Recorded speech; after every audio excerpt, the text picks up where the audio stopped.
Mga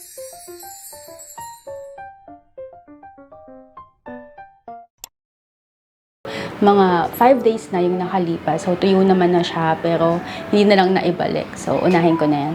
So, bumili ako ng light bulb sa True Value. Bumili din pala ako ng charger para dun sa telepono. Okay, and then, ayan. So, ito ang Firefly. Yung nabili ko ay 15 watts. So, una kong gagawin para safe, patayin ko muna to. Nung lumipat ako dito sa condo, meron ito yung main switch. Wala siyang label, so hinula-hinulaan ko. Nilagyan ko ng label to. So, alam ko na ngayon yung sa kitchen light and CR light. Ayan. Tapos, ang gagawin naman dito, meron lang tornilyo kasi yun nga, nung pinatuyo yan, tinanggal, tapos talagang tumulo yung tubig. Sana okay? Ayun. Okay. So, okay naman yung ilaw. Hopefully, walang problema sa loob. Papacheck ko na lang din sa electrician ng condo bukas para sure. Gabi na kasi 5 o'clock na din. Pero at least hindi na nakalayla yung ilaw.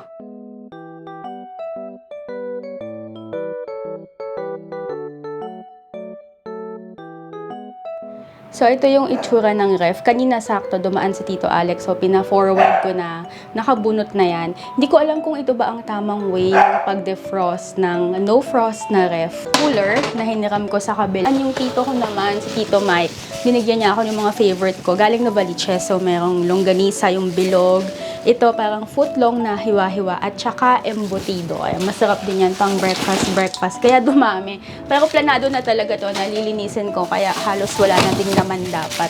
Pero favorite namin ng mami ko yung Dan Eric's na Chocofee na ice cream. Masarap siya. Medyo mahirap lang hanapin tong brand na to. So, tip para sa mga first time palang maglinis ng ref or bagong mga solo living, para mas madaling matunaw yung yellow ng isang buo. Iwanan mo lang nakabukas yung ref. Mas maganda kung tulad ko. Unahin mo, safety mo na lahat ng mga pwedeng masira na pagkain. And then, another tip naman, natutunan ko to sa lola ko, si Mama Luz. Nung bata ako, nakakita ko, nagtatapat siya ng electric fan sa ref nila na yung makapal yung yelo. So, wala naman akong tatapat na malaki. So, meron lang akong mini fan dito. Tatapat mo lang to ngayon doon sa yelo para mas madaling matunaw. And syempre, iwan mo ding nakabukas yung pinto.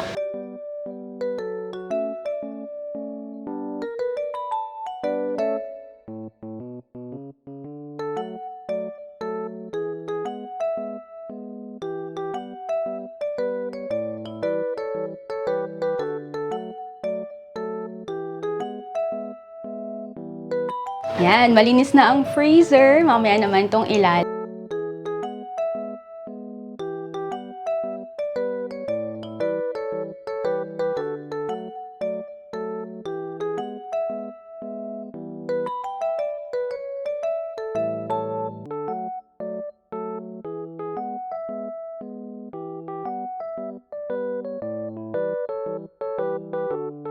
Importanteng part ng pag-makeover ng banyo, kahit na ng buong bahay, importante yung malinis at saka germ-free talaga. So, linisin ko muna dito. Ayan, nakakita mo, madaming mga dumi.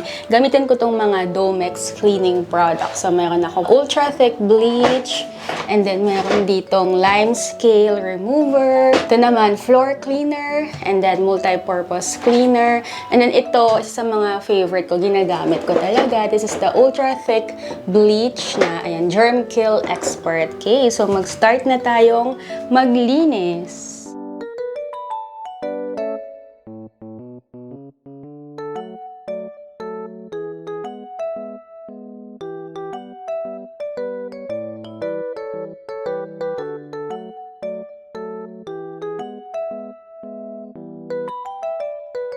Sampulan natin kung gaano kagaling luminis ang Domex Ultra Thick Bleach. Nakakayaman ipakita. Ito ang sink dito sa bathroom. So, nakita mo may mga naipon na dumi, watermarks. Tsaka minsan pag naghihilamos ka, diba, sabon, toothpaste, naiipon din dyan. So, yan nung before.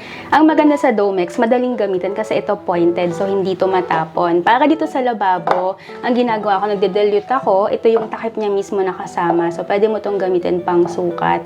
Siguro mga isa kasi maliit lang naman tong lababo. And then, dilute lang sa water. Okay. So, ito na ngayon yung gagamitin ko pang brush dito.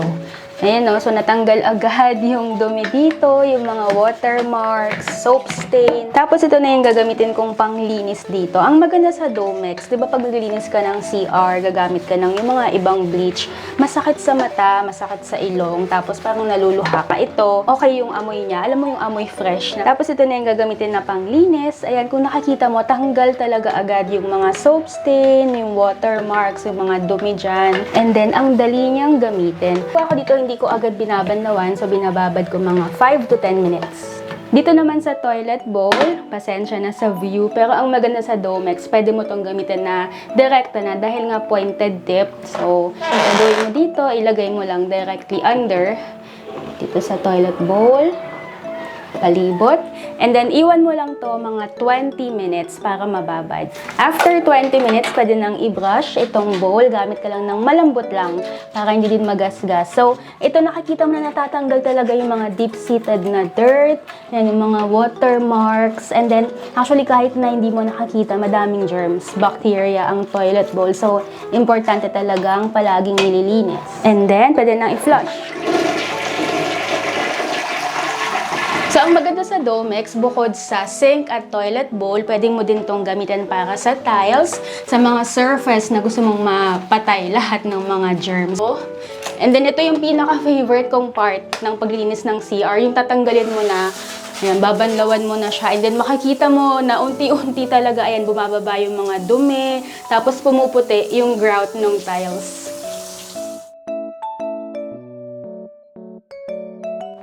So, pagkatapos maglinis, ayan, thanks to Domex, germ-free na yung CR. And bago yung mga kailangang ayusin dito, mag-decorate muna ako. Gustong-gusto ko yung ganitong style ng flower. Fake lang naman to. So, dito, igilid ko ng konti para hindi istorbo sa ulo. And then, meron ako ditong mga shower curtain. Ito kasi, simula nung lumipat ako, ito na yung nakalagay. So, iniisip ko kung palitan ko ba ng medyo sage green na kulay or para lumuwag naman yung itsura. Meron ako ditong, ano lang siya, clear. Na-order ko lang to sa online, pero naisip ko kasi baka mas magmukhang maluwag. Tignan ko ha, kung hindi siya mukhang plastic cover. Ayan, mukhang mas okay to. Okay. So, ito na lang. Sage green. Manipis lang, pero at least medyo kakulay nung halaman. Ayan.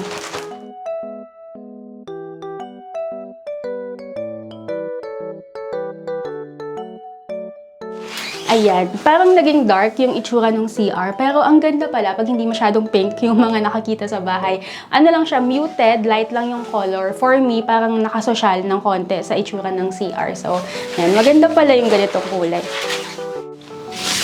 So, mas masarap na ngayong maligo at mag-CR kapag malinis na. At saka, iba talaga yung naaamoy mo na malinis at saka germ-free yung banyo nyo. So, yan ang Domex. Iba't ibang mga variants yung meron sila ko. Yung kapag hinawakan mo yung tiles, wala kang mafe-feel na naiwang powder or parang malagkit or slimy. Malinis siya, ayan o. Tapos, inabot ako mga 1 oras sa paglinis kasi medyo OC ako. Gusto ko yung kada grout talagang iniis-is ko, binabrush ko, and then gusto ko yung pag binanlawan ko siya, nakakita ko na natatanggal yung mga dirt talaga. So, sobrang effective ng Domex para dun sa gusto ko.